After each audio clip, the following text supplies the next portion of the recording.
परी झील में नहा रही है, लेकिन उसके कपड़े चोरी हो गए। वह चिंतित थी क्योंकि परी डोरी के बिना वह स्वर्गीय महल में वापस नहीं लौट पाएगी। अन्य लोगों ने पहाड़ की घाटी में अपने कपड़े पहन लिए हैं। वे खोई हुई परी की डोर को ढूंढने में उसकी मदद करते हैं, लेकिन उन्हें परी की डोरी कहीं नहीं मिली। आकाश से उत्तर की ओर एक इंद्रधनुष है। ऐसी परियां हैं जो इस धरती से लेकर स्वर्ग तक हैं। बड़ी बहन अपनी बहन को वापस लाना चाहती है, लेकिन यह संभव नहीं है। अंत में उन्हें जादूगर को छोड़ना ही पड़ा। इस समय परी चट्टान के पास घुटनों के बल बैठ गई और फूट फूट कर रोने लगी।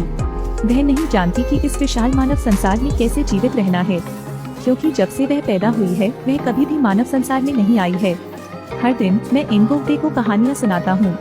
समय के साथ परियां बहुत जिज्ञासु हो गई हैं और मानव संसार की प्रतीक्षा कर रही हैं। और न्योकड़े परियों की सभी आवश्यकताओं को भी पूरा करता था। उसने उन्हें एक दिन के लिए बाहर जाने की इजाजत दे दी। जब इंद्रधनुष दिखाई दिया तो उन्हें वापस लौटना पड़ा। वे महल से बाहर उड़ गए। वे मानवता की अपेक्षा को गले लगाते हैं। वे स्वर्ग और पृथ्वी को जोड़ने वाले इंद्रधनुष का अनुसरण करते हुए पृथ्वी की ओर उड़ गए। आखिरकार वे एक झील पर रुके और वहां नहाई। साथ ही स्नान के कारण एक परी ने अपनी परी की डोर खो दी। वह वापस नहीं जा सकी। इसी समय एक आदमी ने सब कुछ देख लिया। परी की करुण पुकार सुनकर वह परी के पीछे चला गया। लड़के को सामने देखकर परी डरकर पीछे हट गई। उसे डर था कि लड़का उसे नुकसान पहुंचाएगा। जब तक परी चट्टान के पास नहीं पहुंची, युवक ने कहा कि वह उसे नुकसान नहीं पहुंचाना चाहता था। वह जंगल में लकड़ी काट रहा था और गलती से उसने यह देख लिया। उसने उससे परी की रस्सी ढूंढने में मदद करने की विनती की, क्योंकि वह धागा बहुत महत्वपूर्ण है। लड़के ने कहा कि सूरज डूबने वाला है, उसे उसके पीछे घर जाना चाहिए और बाद में परी की रस्सी ढूंढनी चाहिए। परी लड़के के साथ घर जाने के लिए राजी हो गई। परी ने कभी रात नहीं देखी थी। वह लड़के के पीछे छिपने से डरती थी। लड़के ने परी की ओर देखा। उसने उससे कहा कि डरो मत। अंधेरा हो रहा था और वे एक कुटिया की दीवार के पास आई। लड़के ने अपनी माँ को बताया कि वह एक परी को घर लाया है। परियां अस्थायी रूप से स्वर्गीय महल में लौटने में असमर्थ हैं। माँ को परी की दुर्दशा से सहानुभूति हुई और उसने उत्साहपूर्वक उसे घर में आमंत्रित किया। उसने परी को पहले आराम करने के लिए कहा, जबकि मैं रात का खाना बनाने चला गया। परी ने आसपास का जायजा लिया। घर खाली था और कुछ भी नहीं था। सबसे मूल्यवान चीज दीवार पर लगी एक तस्वीर है।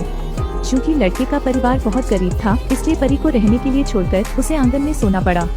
घर में उसके और उसकी माँ के सोने के लिए जगह बना दो। लेकिन अब परी को नींद नहीं आती। वह अपने परिवार के बारे में सोचती रहती है। इस तरफ जब परियां स्वर्ग में आती हैं, उन्होंने छोटी बहन की कहानी बताई, क्योंकि उसने परी की डोर खो दी थी, और इंगोगडे को बताया। जेठ सम्राट इतना क्रोधित हुआ कि वह बेहोश हो गया। जब उसने अमृत पिया तो उसे होश आ गया। उसने परी की खोई हुई परी डोर को ढूंढने में मदद करने के लिए वानखुच्तिंगक्वान को दुनिया में भेजा। यदि आप अभी भी इसे नहीं पा सके तो स्वर्ग वापस जाने की कोई आवश्यकता नहीं है। आकाश में एक दिन, धरती पर एक वर्ष। जेठ सम्राट के लिए यह केवल 2 कदम चलने का समय है। धरती के नीचे परियों ने वहाँ एक दिन बिताया। सुबह सुबह उसने शोर सुना। लड़की की माँ ने उसे घास फूस साफ करने के लिए भेजा ताकि फसलें हरी भरी हो सकें। परी को अचानक एक अजीब प्यार जाग गया। वह हिली हुई लग रही थी। लड़की के साथ सोच समझकर व्यवहार करना। उनकी माँ और बेटी ने पैसे बचाने के लिए उनके लिए एक शानदार टेबल तैयार करने के लिए उपवास किया। परियां उनके कार्यों से प्रभावित हुईं। इस समय बत्तख और हिरण ने परी के विचारों को समझ लिया। उन दोनों का सहयोग करने के लिए बत्तख उड़कर घर में आई और परी से लड़के को चावल देने के लिए कहा। यह उन्हें एक साथ लाने की उम्मीद करता है। परियों ने आम लोगों के कपड़े पहने, एक टोकरी ली और खेतों में चली गयीं। इस समय लड़का खेत में निराई कर रहा था। परी ने खाने का एक डिब्बा खोला, फिर उसे उस आदमी के पास ले आया। उसने अपना चेहरा ढक लिया और भाग गई।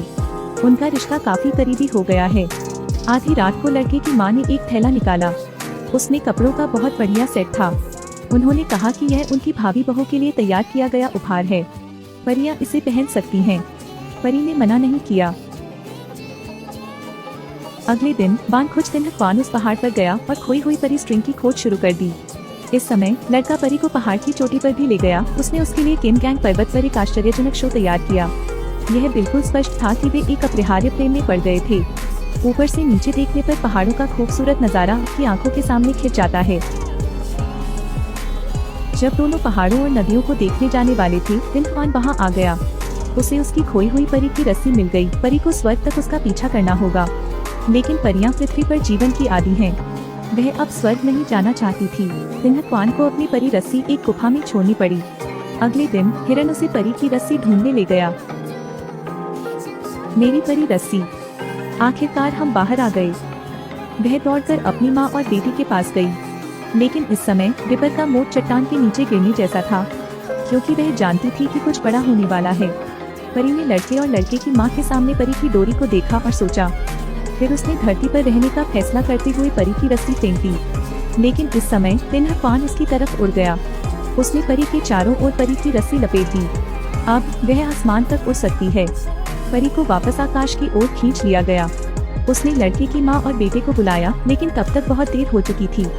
परी आकाश में उड़ गई, फूट रोंग थिएन की ओर उड़ गई।